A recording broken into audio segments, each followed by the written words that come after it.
All right, next time you're driving down the road, keep an eye out. That big rig next to you might not have a driver. I'm the CyberGuy. Follow me at cyberguy.com and see why hundreds of thousands of people get my newsletter for free. Well, my friend Jessica Holmes was the traffic reporter when I worked in local news in Los Angeles. She's now an anchor, and I recently asked her what she had learned about traffic and safety and all her time in the traffic helicopter. Well, she said something interesting. Never drive next to a big rig, especially a heavy tanker. So remember all that talk about self-driving semi-trucks? Well, they're not just talk anymore, they're a reality.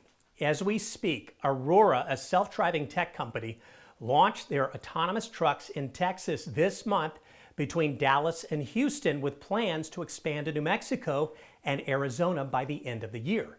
That's right, while we're all going about our daily lives, these high-tech haulers quietly hit the roadways in the Lone Star State, cruising at speeds between 25 and 75 miles an hour. Now, you might be wondering, is this safe? I'm wondering.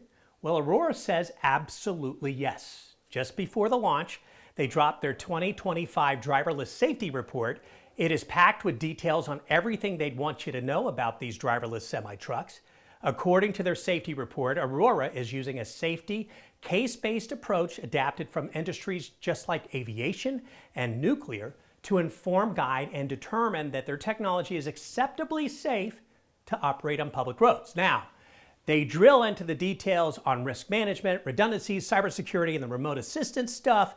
They're calling it the most transparent safety report ever released ahead of driverless launches. But not everyone's convinced. The Owner-Operator Independent Drivers Association says that Aurora's safety claims feel more like marketing than real assurance. They're skeptical because the report leans heavily on simulation data and supervised testing without much actual real-world proof. And let's be honest, no simulation can fully predict what happens out on the open road. What do you think? Ready for all this, or does it freak you out a little bit, kind of like it does me?